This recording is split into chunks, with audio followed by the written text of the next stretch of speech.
On the morning of the 11th of May, 1996, Beck Weathers was officially declared dead.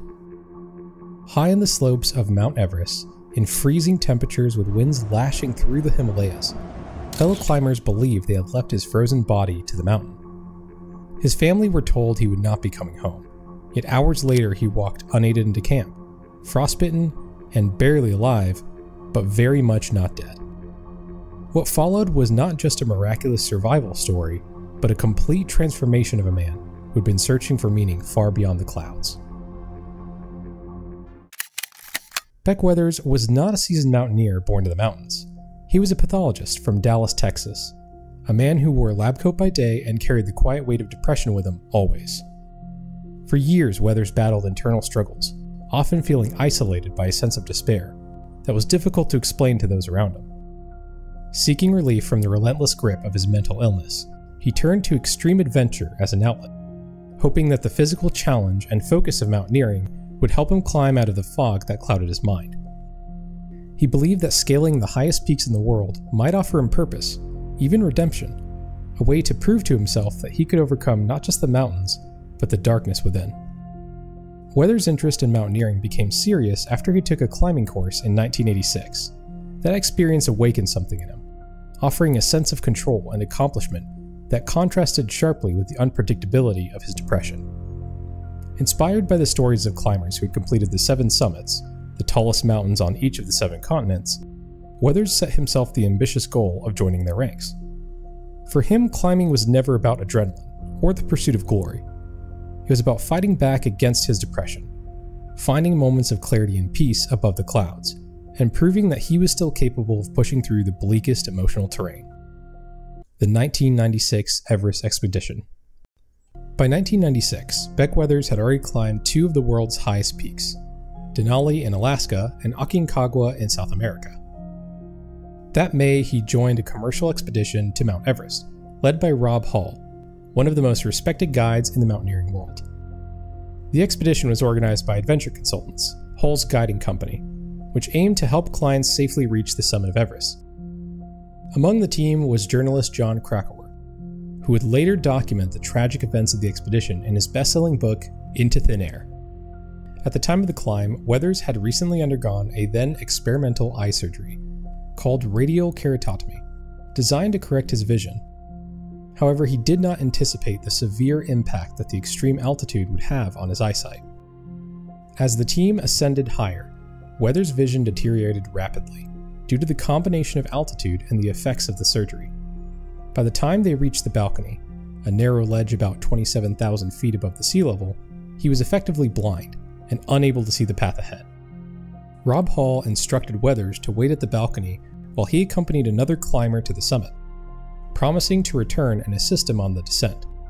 Tragically, Hall never made it back. He was among the 8 climbers who died in the deadly storm that soon engulfed the mountain. Left alone and nearly blind, Weathers faced the harrowing challenge of descending through the worsening weather and deteriorating physical condition. A deadly storm and a doomed descent. As Beck Weathers waited alone on the mountain, the weather took a devastating turn for the worse. A fierce and relentless blizzard swept over Everest, bringing with it howling winds and near-zero visibility. The storm disoriented many climbers, making navigation nearly impossible, and turning the descent into a perilous struggle against the elements. Trapped in the chaos, Weathers eventually decided to attempt his descent, despite his severely impaired vision and weakened state. However, not far from Camp 4, he lost consciousness, overcome by the brutal conditions. His situation was dire. Weathers was suffering from severe hypothermia and frostbite, his body shutting down under the extreme cold and oxygen deprivation. Rescue teams, seeing his near lifeless form and assuming he had no chance of survival, made the heartbreaking decision to leave him behind. A Japanese climbing team passing by later reported seeing him in what they believed were his final moments, motionless and unresponsive in the snow. Hours passed and temperatures plunged even further, dropping to life-threatening lows. Against all odds and medical expectations, Beck Weathers suddenly opened his eyes. Driven by an extraordinary will to survive, he somehow found the strength to stand. His body was stiff and frozen, His face was blackened and swollen from frostbite, and his hands were numb and rigid like blocks of ice. Despite his debilitated condition, Weathers began to stumble through the deep snow, fighting against biting cold and exhaustion. After a grueling and seemingly impossible journey, Weathers managed to reach Camp 4, where his fellow climbers were shocked to see him alive.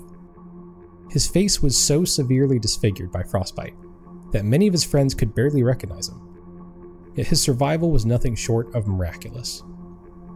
At that altitude, helicopter evacuations were considered nearly impossible due to the thin air, which makes it difficult for helicopters to generate enough lift.